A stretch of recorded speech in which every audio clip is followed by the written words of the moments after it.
mesure la portée de la décision de chacun, de tous ceux qui sont ici aujourd'hui, pour cette rencontre qui sera sans doute, sans aucun doute, l'une des dernières qu'il y aura sur une question qui porte sur les problèmes du Sénégal, en tout cas liés à celui qui nous dirige aujourd'hui, qui s'appelle Abdoulaye Wade. C'est sans doute une des dernières. Et si j'ai tenu à être là, beaucoup de gens m'ont interpellé et ont même interpellé Samba Kandji pour lui dire il faut nous dire, est-ce que Souleymane a une femme à Rouen? Pourquoi il choisit Rouen? J'ai choisi Rouen parce que j'ai ici des amis, j'ai des compatriotes engagés. Et c'est parce que quand nous entamions le travail sur ce chemin qui est le chemin de la libération du peuple sénégalais, c'est avec quelques hommes, quelques individus que nous l'avons fait, et c'est par ici que nous avons commencé. Avec Lassana, avec mon ami Amadou Villiers, avec quelques autres individus, certains ne sont pas là aujourd'hui. Nous avons décidé de faire ce chemin à un moment où il était difficile de se battre contre le régime qui était là. Nous y avons cru. Et il y a quelques semaines, nous nous posions la question de savoir est-ce qu'il fallait venir avant le premier tour ou est-ce qu'il fallait consacrer cette dernière rencontre au second tour. Et j'ai eu une discussion avec les amis. Je leur ai dit, posez la date entre les deux tours, la dernière semaine avant le second tour. Ils m'ont dit, tu sembles sûr qu'il y aura un second tour? J'ai dit oui, il y aura un second tour. Et cette date donc, nous l'avons choisie avant le premier tour. Parce que nous n'avions aucun doute sur le choix qu'allaient faire opérer les Sénégalais. Et je suis donc ici, j'aurais pu être ailleurs, parce que j'ai ici des patriotes, compatriotes sincères, des gens engagés pour la cause et la libération de leur pays. Et je dis encore que sans aucun doute, c'est l'aboutissement d'un combat. Quand nous nous retrouverons, ce sera pour d'autres raisons, pas pour encore demander à Abdoulaye Wade de partir. J'ai traversé l'Atlantique la nuit et je me suis mis à réfléchir et à penser à ces longues années de combat, à tous les sacrifices que nous avons consentis, aux injures, aux menaces de mort, aux attaques physiques, aux arrestations aussi. J'ai été menotté pour la première fois et conduit dans une cellule de prison à Chicago parce que j'étais venu pour dire, dénoncer les pratiques du président Abdoulaye Wade et dire que je parlais au nom de mon peuple. C'est tout ce que j'ai dit. Le chemin a été long.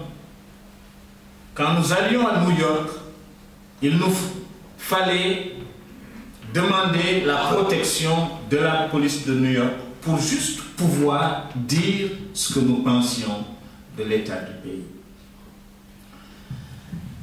Ma plus grande satisfaction, c'est la plus grande, c'est la plus importante. Et c'est la plus grande victoire du bien sur le mal. C'est de continuer à penser que le travail, la détermination, l'abnégation, ça finit par payer. Et que le bien l'emporte toujours sur le mal. Nous n'étions pas aussi nombreux. En 2007, nous ne l'étions pas. Aujourd'hui, nous le sommes encore. Au second tour, nous serons encore plus nombreux.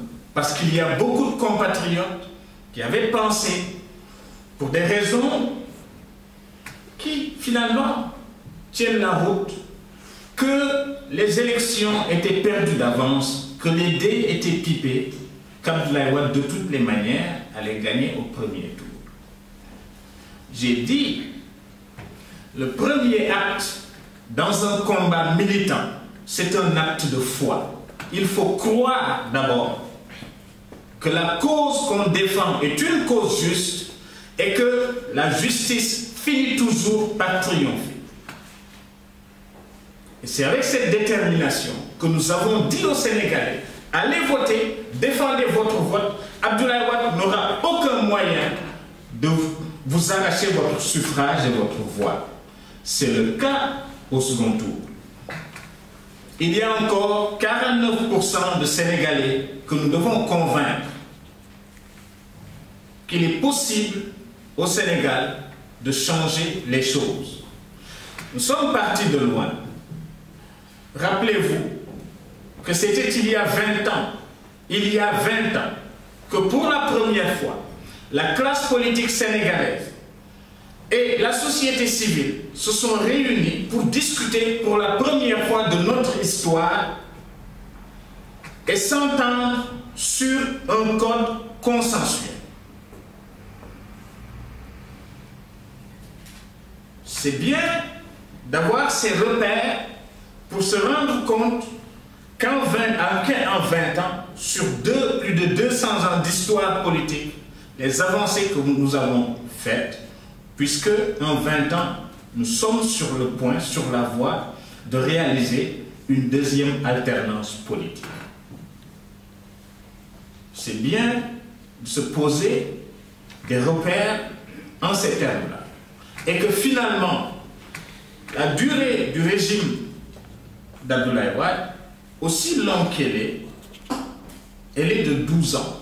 Et que nous pouvons aujourd'hui mettre un terme à ce règne parce que nous pensons encore que c'est dans l'intérêt de la majorité des Sénégalais.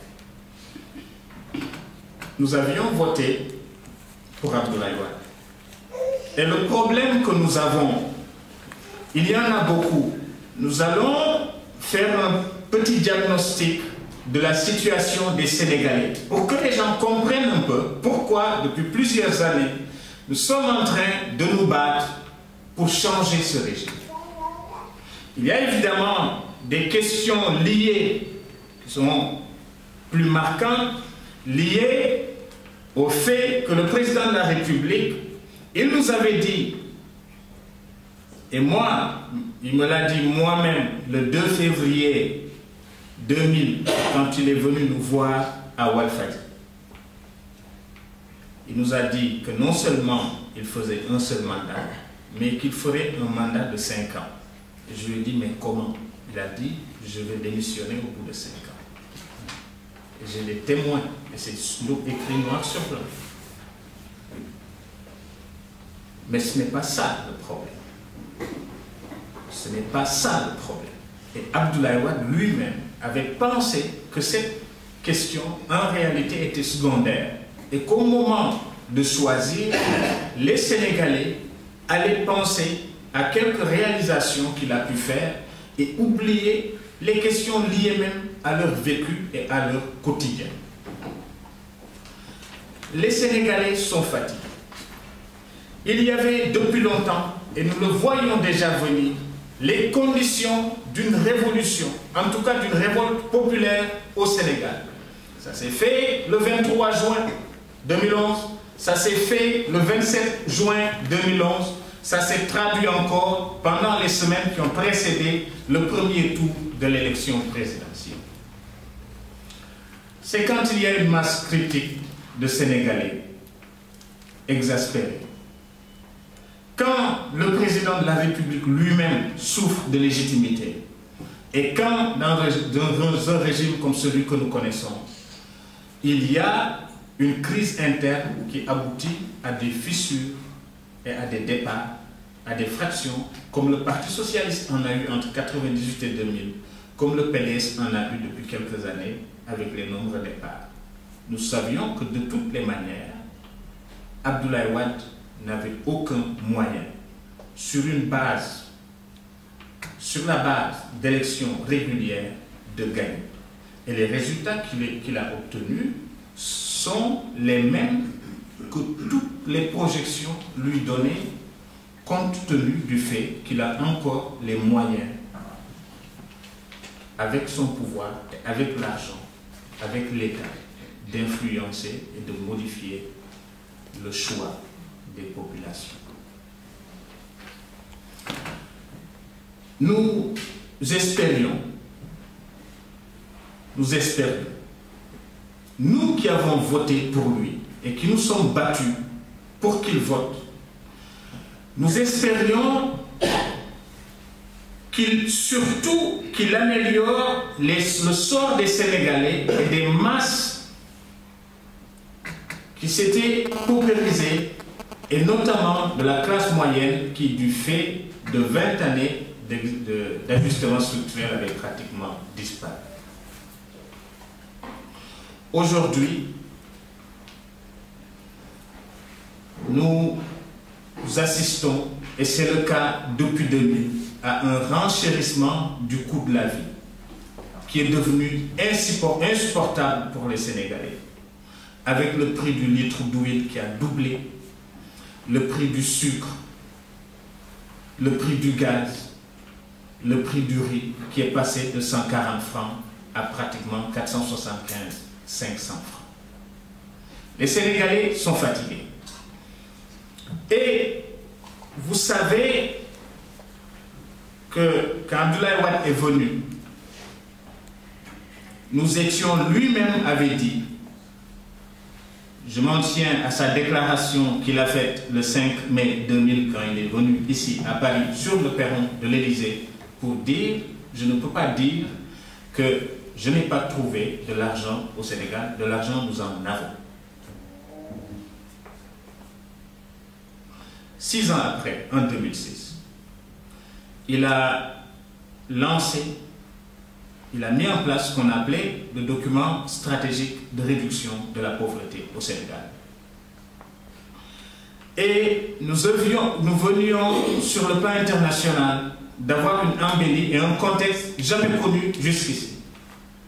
La réduction de la dette des pays pauvres en Écosse au sommet du G8 de Gleneagles, l'achèvement de l'initiative PPTE qui visait à pratiquement la rémission de l'essentiel de la dette que nous payons. Des efforts économiques très importants qui ont fait qu'à partir de 1995, nous avons pratiquement connu un taux de croissance supérieur à la croissance de la population. Et donc, le Sénégal s'était inscrit dans une dynamique en réalité de croissance. En 2009, et c'est pourquoi en 2009, nous avons commencé à avoir des problèmes avec ce régime. Et 2009 est un point marquant puisque c'est à partir de 2009 qu'il y a eu le divorce qui s'est exprimé dans les urnes entre le parti au pouvoir et le peuple sénégalais. Les élections locales de 2009. En 2009,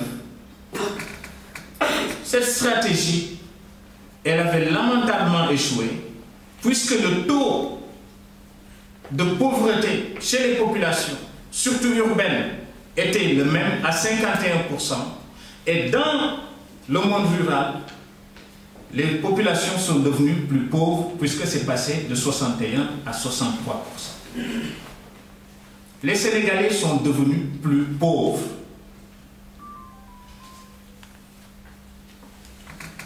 Et la stratégie de la croissance accélérée a donné des résultats contraires, puisqu'entre-temps, nous avons, vous le savez, connu la crise mondiale, la baisse de ce qu'on appelle les IDR, les investissements directs étrangers, et entre la période 2005 et 2009, la situation du Sénégal s'est aggravée puisque nous avons noté que l'investissement extérieur, la part de l'investissement était de 2,8% sur l'ensemble des investissements au Sénégal. Les populations sont devenues plus pauvres.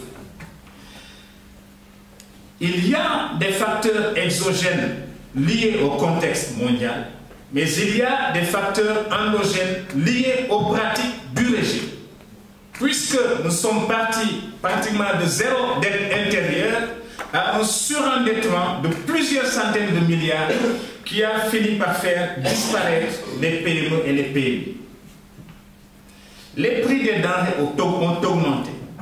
Et nous sommes aujourd'hui au Sénégal à un taux d'imposition. Les TVA et les autres taxes sur la consommation sont à 63% au Sénégal, alors que la moyenne au sein de l'UEMOA est de 55%. Vous allez me dire comment les gens font alors pour vivre. Si vous faites passer le kilo de riz de 140 à 475 francs, vous faites passer le gaz butane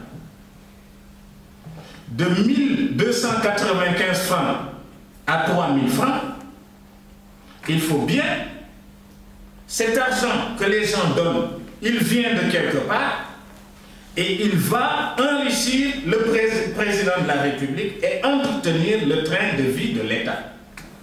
Les salaires des ministres ont doublé, triplé. Il y a eu une trentaine d'agences de créées. Les directeurs des agences, ils fixent leur propre salaire qui tourne autour de 10 millions. Les salaires des députés ont augmenté. Il y a eu un Sénat. Il y a eu un conseil économique et social. Avant, ce sont des professionnels qui travaillaient dans d'autres secteurs, qui avaient des salaires, qui allaient siéger au conseil économique et social. Abdoulaye Wade a décidé qu'ils allaient avoir les mêmes avantages que les députés et les mêmes dotations.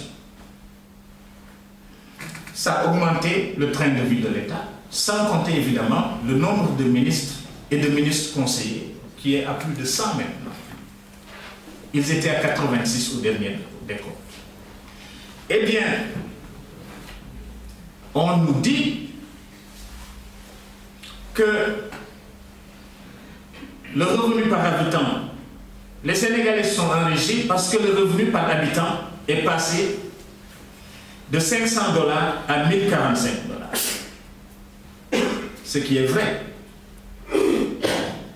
Mais ce qu'on ne dit pas, c'est qu'entre-temps, le dollar s'est déprécié de 40%. Et donc, le revenu par tête d'habitant, il était à 40 000 francs CFA. Il est aujourd'hui à 52 000 francs CFA. Entre-temps, évidemment, l'État surtaxe les Sénégalais, crée des surtaxes sur le carburant, crée des taxes sur la redevance aéroportuaire, et tout cet argent, il vient de quelque part. Je parle beaucoup de la pauvreté, mais vous savez, nous sommes un pays pauvre et nous avons toujours été un pays pauvre. Mais nous veillons sur les écarts entre la pauvreté. C'est-à-dire que si nous disons que nous sommes le même pays, nous avons le même destin, tout le monde doit partager les mêmes joies que tous et aussi les mêmes souffrances. C'est-à-dire que s'il y a une inégalité de nature et une inégalité de conditions, qu'on corrige cette inégalité par une égalité de chance et d'opportunité. C'est tout ce que nous avons dit. Eh bien, et ça, il faudra le régler, je vais en parler. Les paysans sont les plus pauvres au Sénégal.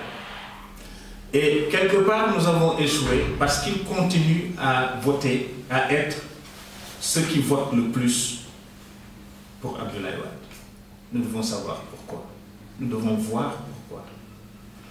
Mais je parle de l'écart sur les revenus qu'Abdoulaye Wade a aggravé. Il dit « j'ai fait des milliardaires ». C'est vrai. mais il ne dit, ce qu'il doit ajouter, c'est que j'ai fait des pauvres. 10% de la population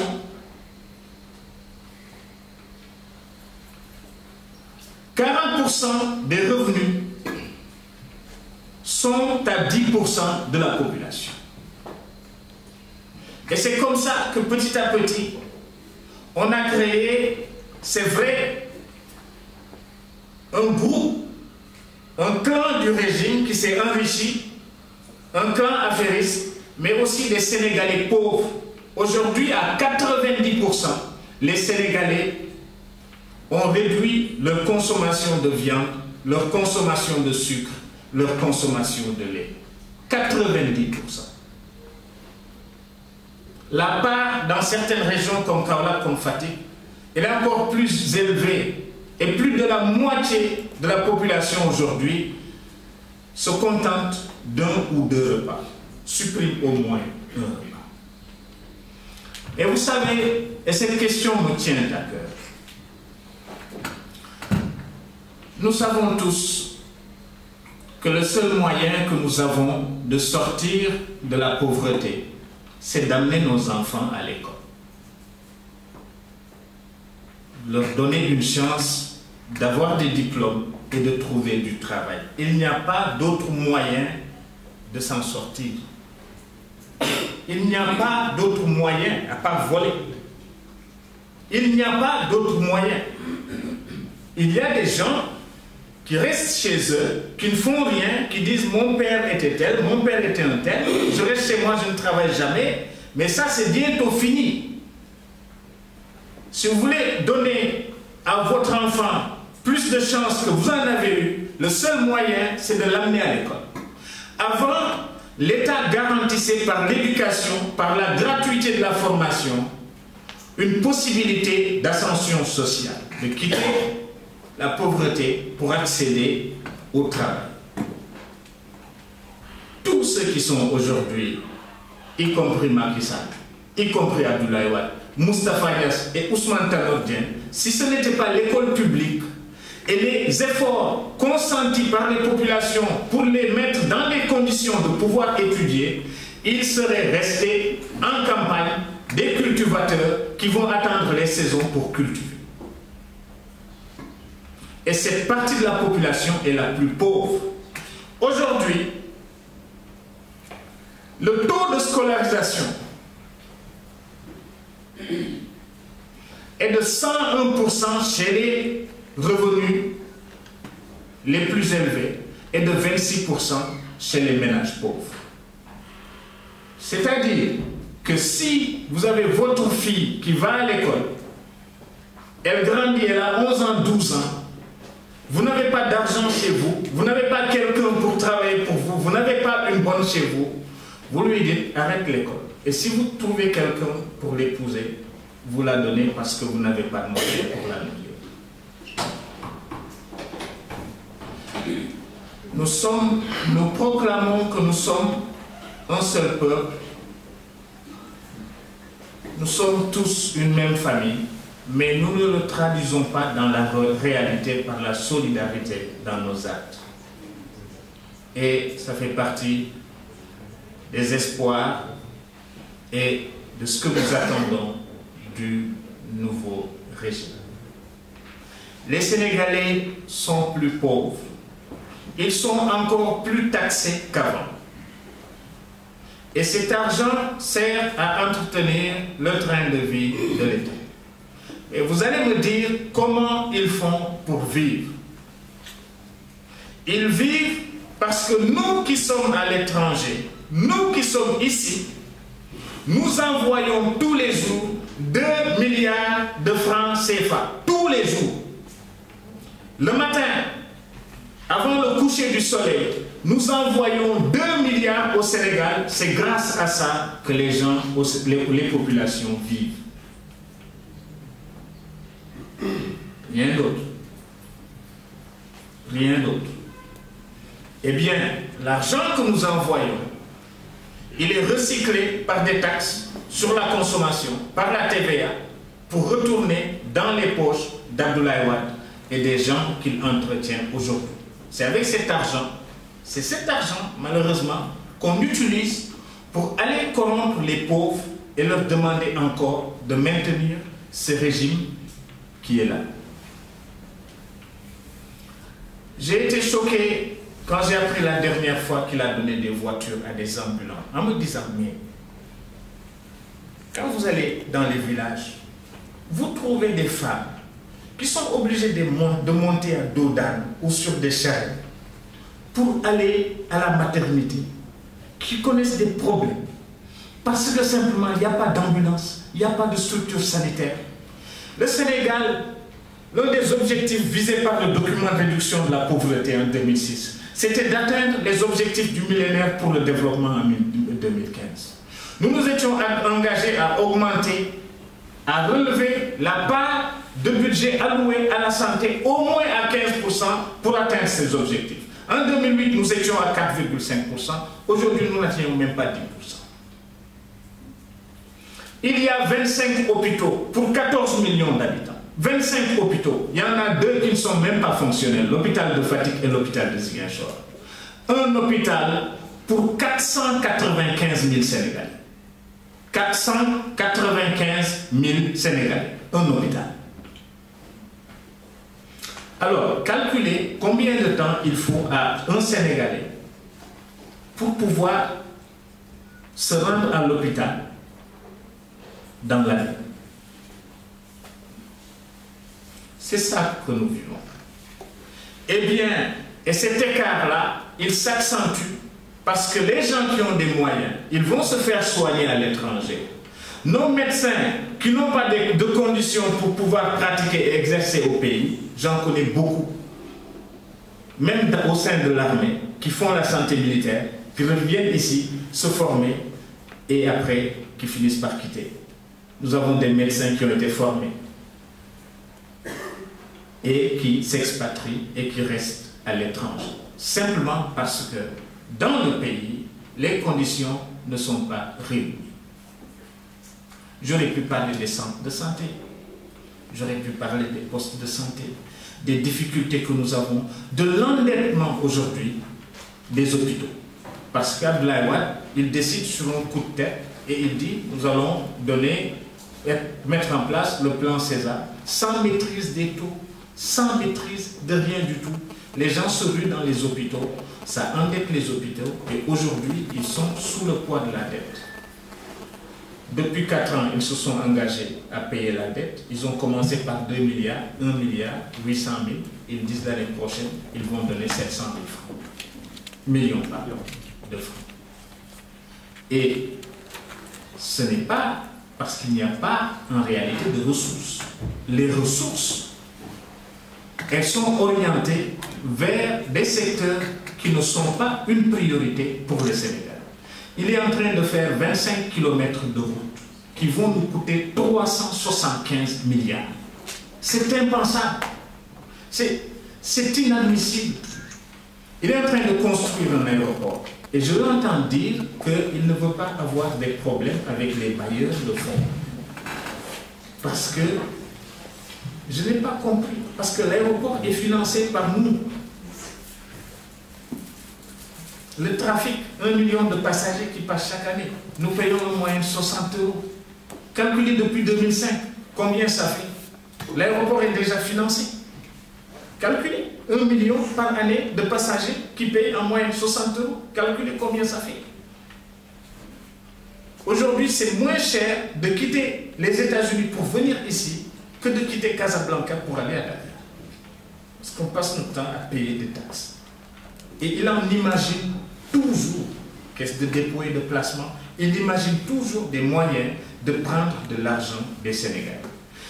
Quand, au bout de tout ceci, nous sommes arrivés, il a pensé qu'il lui suffirait de dire « nous avons fait quelques ponts, nous avons fait des échanges ». Oui, mais il s'est assuré d'embellir la route qui va de chez lui jusqu'à l'aéroport. Et aujourd'hui, les populations de la banlieue qui doivent passer un tronçon de 5 km sont obligées de payer 400 francs CFA. Et on confie la gestion à une société privée, comme on a confié la gestion de l'aéroport à des Allemands, alors que c'est un financement des Sénégalais. C'est un financement des Sénégalais. Alors, ça veut dire quoi?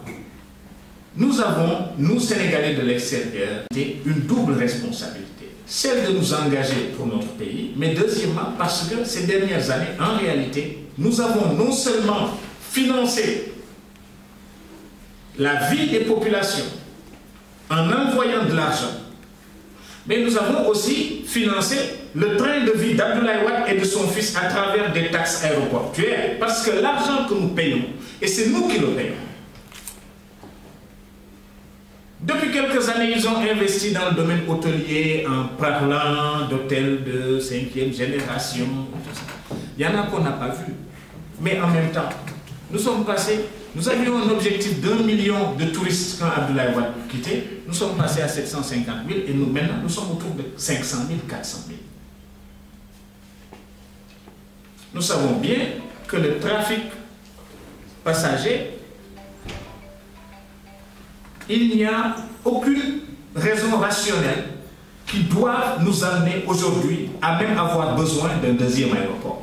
Mais soit il l'a fait. Et il a trouvé un mode de financement qu'on dit novateur. Nous l'avons financé. Mais l'emprise, la zone aéroportuaire qu'il veut transformer, dit-il, en cité des affaires. Mais ces terres-là, aussi, à elles seules, financent l'aéroport de Niasse. Et nous ne savons pas aujourd'hui ce qu'il en a fait. Ces terres sont en train d'être vendues depuis plusieurs années. Et nous ne savons pas où passe tout cet argent. Les choses, on ne les présente pas comme ça au Sénégal. On ne leur présente pas la situation de cette façon. Mais nous qui sommes ici, qui ne dépendons pas de l'argent d'Abdoulaye Wade, qui ne dépendons pas directement des salaires que l'État paye, nous avons une responsabilité. J'ai une conviction, moi, ma certitude.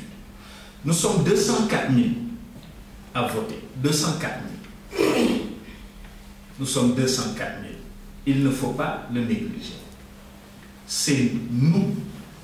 Nous allons arbitrer le vote le 25 mars. Nous allons arbitrer le duel entre Abdoulaye Wade et Macky Sall. Si nous nous déplaçons tous, parce que nous avons les moyens de le faire, et nous avons le moyen de contrôler le vote et de nous assurer du bon déroulement du scrutin, si nous allons voter en masse, nous allons faire gagner le candidat de l'opposition. En réalité, et c'est cela aussi la vérité, c'est que nous ne faisons pas pour un homme. Nous ne votons pas pour un homme. Nous avons le choix entre quelqu'un à qui nous avons adressé des avertissements sur les problèmes que nous avons, sur les dérives de son régime pendant plusieurs années, qui a refusé à chaque fois de nous écouter, qui a pris son fils, lui a donné des milliers de milliards, sa fille lui a donné des dizaines de milliards, sans contrôle, qui a géré l'argent de ce pays comme il l'entendait et qui aujourd'hui vient nous dire « Donnez-moi 7 ans, mais je ne ferai que 3 ans. » Mais il va donner les 4 dernières années, il va les donner à qui? Et puisque nous étions tous partis de l'idée que la candidature d'Abdoulaye Wade était une candidature illégale, anticonstitutionnelle, nous n'avons d'autre choix que d'aller voter Macky Sall. Il ne faut jamais oublier ce qu'ont été les 12 années d'Abdoulaye Wade à la tête du Sénégal. Et au jour d'aujourd'hui, il insulte encore les Sénégalais en disant que c'est Serigne Touba qui l'a élu. C'est une insulte au Sénégal. Et c'est comme s'il n'entendait pas, parce que celui qui dit représenter Serigne Touba lui-même lui a dit, le pouvoir c'est Dieu qui le donne.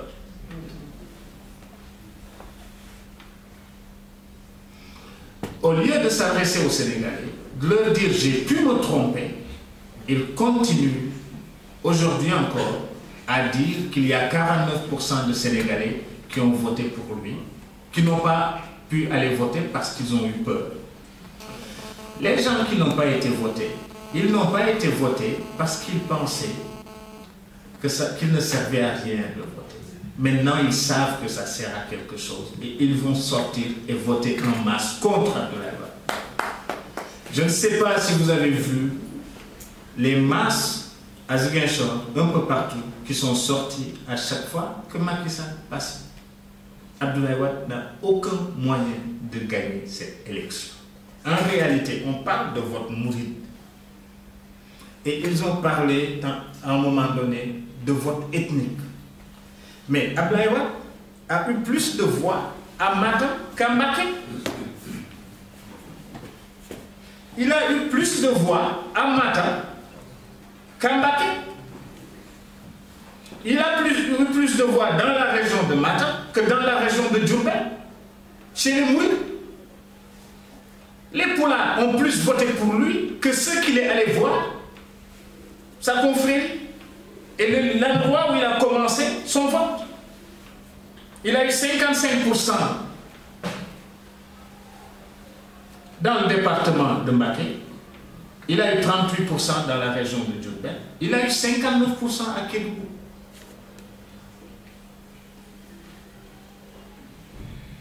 Il a eu près de la moitié dans le nord. Voyez-vous? Et donc la question en réalité ne se pose pas en ces termes. J'ai appelé un chef religieux ce matin. Parce que j'ai allumé l'ordinateur, je suis allé sur Internet et j'ai vu un chef religieux va se prononcer. Et je me suis fait le devoir, je ne pouvais pas le joindre directement, j'ai appelé son frère le plus influent, qui est le plus proche, qui est aussi un Mbacké, petit-fils de Mame Thierno Birahim Mbacké. Je lui ai dit, je lui ai exposé ce que je pensais de la situation. Et il m'a rassuré. Lui m'a rassuré en tout cas, en me disant ce que la majorité des Sénégalais veulent, les Sénégalais dans leur majorité, y compris nous, nos talibés, ce qu'ils veulent, c'est qu'Abdoulaye Wade parte. Je reste convaincu qu'il sera battu partout, même à Kébémer, Abdoulaye Wade sera battu. Il faut garder la conviction qu'avec les cartes, nous pouvons faire partir Abdoulaye Wade. Et cela, ça peut arriver quand nous mobilisons et en sortant en masse. Et que nous ne pensions pas à nous-mêmes, mais à tous les Sénégalais qui souffrent aujourd'hui. Surtout dans le monde rural, même si les gens votent pour Abdoulaye Wade. En 2006, le CNCA,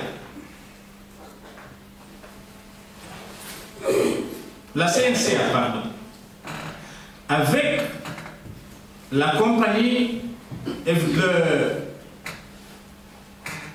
les associations paysannes, s'étaient entendus avec le gouvernement pour relancer l'agriculture et mettre en place le plan de modernisation de l'agriculture. Le Parti socialiste l'avait entamé et les critères pour rentabiliser les terres agricoles, les critères c'était que il fallait au moins 3 hectares pour utiliser les machines agricoles. Ça excluait déjà 51% des fermes agricoles. Des petites familles qui ont des lopins de terre qui cultive. Quand Abdoulaye Wade évolue, avec son plan Gowana, qui a été financé à hauteur de 300 milliards, il a porté ce chiffre à 6 hectares.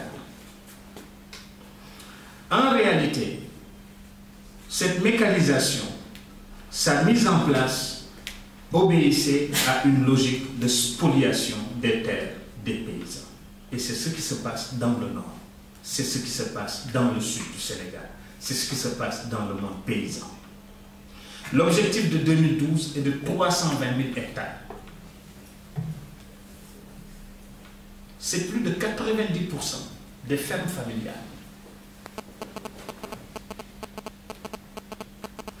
17% aujourd'hui des terres agricoles sont contrôlées par 17 entreprises privées, nationales ou étrangères.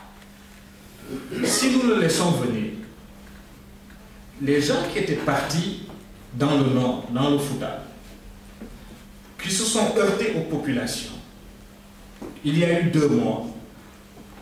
Abdoulaye Wade leur a dit d'attendre que les élections passent, parce qu'ils sont allés le voir au palais de la République. Ils lui ont dit, nous avons déjà donné 15 milliards. Nous avons investi 15 milliards, nous avons des machines là-bas, mais tel ministre lui a donné tant de millions, tel ministre 200 millions, tel ministre 500 millions, nous ne pouvons plus arrêter. Il leur a dit, nous sommes en période électorale, attendez jusqu'au mois de mars. Les Saoudiens vont prendre 400 000 hectares. Les Saoudiens, 400 000 hectares. Ça veut dire qu'après 2012, tous les paysans qui cultivaient la terre, au lieu de leur donner des machines, au lieu de mettre en place des unités pour le financement de microcrédits, pour le financement des fermes familiales, on va transformer dans toutes ces localités les paysans en ouvriers agricoles. Nous ne pouvons pas laisser faire ça, c'est injuste. C'est injuste, c'est très injuste. C'est très injuste et ça va participer à l'accroissement de la pauvreté dans le monde rural. Et c'est ces gens-là qui finissent par regagner les villes parce que ces populations sont sans espoir. L'éducation, j'en ai parlé. Vous savez ce qu'ont été ces 12 dernières années. Ce n'est pas par la volonté d'Abdoulaye Wade qu'il y a une large part du budget général de l'État qui va à l'éducation. Ça fait partie des engagements pris avec les bailleurs de fonds. Il dit qu'à créer des universités. Vous allez à l'école des cadres ruraux de Bambey, il y a 4 bâtiments, il y a 2 salles, vous le transformez en université. L'école polytechnique de Thiès, aujourd'hui les jeunes, ils sont en grève parce que c'est 2 bâtiments, 4 salles, vous dites que c'est une université. Quand vous dites ça, oui, vous pouvez dire, j'ai créé des universités. Les hôpitaux, c'est pareil. Les centres de santé, c'est pareil. À l'école, 1/3 des infrastructures scolaires, en réalité, c'est des abris provisoires. Quand vous allez chercher dans certains villages, c'est des abris provisoires que les gens font. Il n'y a pas de toilettes, il n'y a rien du tout. Les enfants s'assoient sur le sol avec leurs ardoises pour travailler. Ils ne restent pas longtemps à l'école parce qu'à partir du CM2, il faut faire 10-20 km pour pouvoir aller dans un collège. Et puisque pour avoir des taux qu'ils peuvent brandir aux Sénégalais, ils ont pratiquement rendu automatique l'admission à l'entrée en 6e. Nous allons avoir des collèges bondés, des lycées bondés, des universités bondées. Une université qui était prévue à l'origine pour avoir 2300 étudiants, aujourd'hui on y trouve 55 000 étudiants. Les jeunes sont obligés, pour ceux qui ont des moyens, d'aller dans les écoles de commerce et les universités privées. Il y en a 200 au Sénégal, 200. En 20 ans, on est passé de 2 à 200. Mais moi, je ne sais pas si j'aurai des moyens demain d'envoyer mon fils là-bas. Si je n'ai pas les moyens de l'envoyer là-bas, Je l'amène à l'université, il fait 1 année blanche, 2 années blanches, 3 années blanches, et on me dit, papa, mais je suis fatigué. Il y a eu dans les années 80 un phénomène similaire, et c'est ça qui a fait en réalité que nous sommes aujourd'hui aussi nombreux ici. Un mal pour produire un bien, c'est que beaucoup de jeunes ont quitté le Sénégal dans les années 90, sont venus ici étudier, et nous avons de grands cadres dans les grandes entreprises. L'immigration est aussi en train de changer de forme dans ces différents de grands cadres qui font notre fierté. Parce que beaucoup de gens ont quitté les universités dans les années 80 et dans les années 90. Alors, il faut donc réconcilier les Sénégalais avec eux-mêmes. Tout ce que j'ai dit ici peut se résumer à 2 choses. La liberté et l'égalité. La liberté, nous l'avons finalement perdue par le dispositif institutionnel mis en place, parasité par le régime, qui fait en sorte qu'aujourd'hui, vous ne pouvez pas, l'expression des Sénégalais ne peut pas se traduire dans la réalité, quoi que nous pensions. Je suis bien, c'est la preuve de ça.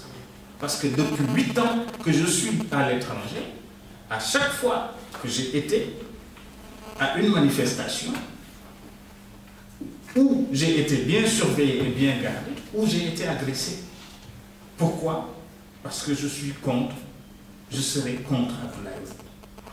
Cette impunité-là, avec laquelle ils agissent, pour finalement ne considérer que son fils, qui serait le meilleur d'entre eux, eh bien, nous avons l'occasion et la chance de la faire cesser. Si nous n'arrêtons pas Abdoulaye Wade le 25 mars prochain, nous en aurons avec son fils et avec ses petits-enfants. Et pour longtemps encore, nous avons l'occasion de le faire. Nous ne pouvons pas laisser cette chance nous échapper. Les Sénégalais peuvent changer le Sénégal. Macky Sall qui arrive, et c'est la chance que nous avons. Il sait qu'il n'a pas 50% pour diriger seul le Sénégal. Il va composer avec des forces qui se sont battues ces dernières années. Et notre maître mot, c'est justement plus de démocratie, plus de liberté, plus d'égalité, le Sénégal au Sénégal. Évidemment, le principe d'égalité, à mon sens, il s'accompagne du principe de solidarité.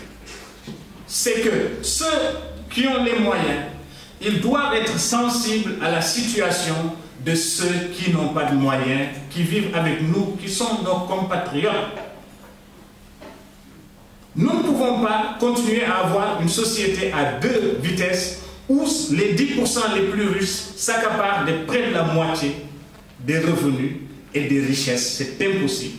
C'est ce qu'a tenté de faire Abdoulaye Wade. C'est ce qui se retourne contre lui aujourd'hui. Il a obtenu 25% à Dakar, dans la région. Il a obtenu pratiquement le même taux à Thiès.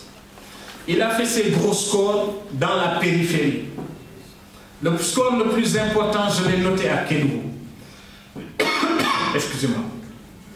Quand nous avons fait nos statistiques et revu les chiffres du ministère de l'Intérieur sur les inscriptions, sur les listes électorales, justement, c'est dans une de ces régions que nous avons vu des taux d'inscription qui étaient anormaux. Mais un électeur sur 5 se trouve dans la région de Dakar. Un électeur sur 5. Abdoulaye Wade n'a aucun moyen de gagner le 25 février 2012, le 25 mars, pardon. Il n'a aucun moyen de le faire. Que ce soit avec ses soutiens maraboutiques ou sans ses soutiens maraboutiques, parce que ce sont les Sénégalais qui décident et qui choisissent. Et c'est pourquoi je vous exhorte, j'exhorte tout le monde, comme je l'avais fait au premier tour, à aller voter. Je vais rentrer jeudi. Je donne une conférence à Montréal le samedi. Je finis à 18 h et je fais 2h30 pour aller à Ottawa pour aller voter. Parce que pour moi, c'est une question de principe et de dignité. Si ça prenait 2 jours de route pour aller voter, je ferais ces 2 jours de route pour aller voter. Notre pays est en danger. Nous avons vu un homme laisser des miliciens s'armer au nom de Dieu, d'Allah, de je ne sais qui, pour intimider les gens, les menacer. Pourquoi? Parce qu'ils ont choisi librement de ne pas être avec Abdoulaye Wade. Nous ne pouvons pas laisser faire. Et si nous laissons, si nous cédons à l'intimidation et à la peur, nous cédons pour notre dignité et nous cédons, nous devenons nos esclaves de nous-mêmes. Il ne faut pas céder à la peur. Abdoulaye Wade n'a que 2 mains. Son fils n'a que 2 mains. Et Dieu est avec nous. Et les Sénégalais, dans leur majorité, sont avec nous. Quand on est du côté de la justice, on ne doit pas avoir peur. Il faut se lever et aller voter. Et être prêt à défendre son vote. Vous savez, quand je venais ici, ma mère avait peur. Mon père avait peur. Hier encore, sur Internet et partout, ils ont proféré leurs menaces. Mais au nom de quoi? Au nom de quoi? Ils veulent nous empêcher de nous battre pour ce que nous trouvons être juste. Au nom de quoi? Au nom de quoi? Et c'est pour cette raison. Et nous sommes 204 000, je le répète. Si chacun d'entre nous appelle au pays et demande à 2 personnes d'aller voter et de s'assurer que ces 2 personnes ont voté, Abdoulaye Wade n'a aucune chance de s'en sortir le 25 mars prochain, et c'est ce que nous devons faire. Il faut que chacun en fasse une mission nationale, qu'il se dise que le jour du vote, il est là pour représenter son pays, tout son peuple, et que l'acte qu'il pose va avoir un impact, non pas sur lui-même et sur sa propre vie, mais sur toutes les générations à venir. Abdoulaye Wade en a pour quelques années. Son clan, ses enfants, ils en ont pour encore des décennies et des décennies. Nous ne devons pas laisser faire ça. Nous ne pouvons pas nous permettre de laisser faire. Que personne ne nous fasse croire qu'il est impossible de faire partir Abdoulaye Wade. Et moi, je vous dis là une certitude. Ils savent. J'ai tenu des conférences avec eux à Londres, en Philadelphie, partout. Et vous savez, moi je n'ai jamais douté sur un fait, c'est que Abdoulaye Wade va être battu et il va partir. Il va être battu et il va partir. Et en réalité, l'instigateur de cette violence et de cette intimidation, de cette peur, j'étais à New York, quelqu'un m'a dit, le responsable du M23, il s'est levé, il m'a dit, Souleymane, ce que tu fais est dangereux. Je dis, pourquoi? Il me dit, tu demandes aux gens d'aller voter, alors qu'Abdoulaye Wade a acheté un logiciel en URSS à 2 milliards et il a déjà programmé sa victoire à 53%.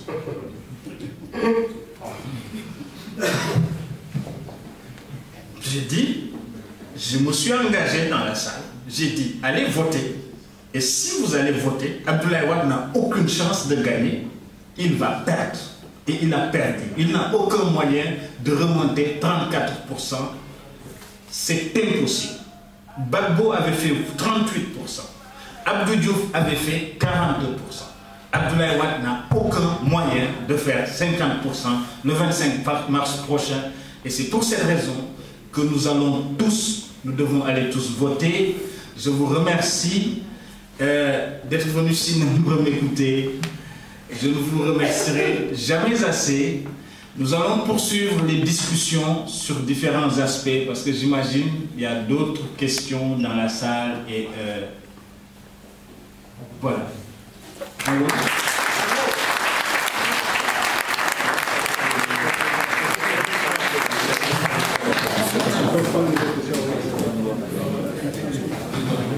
Barthes,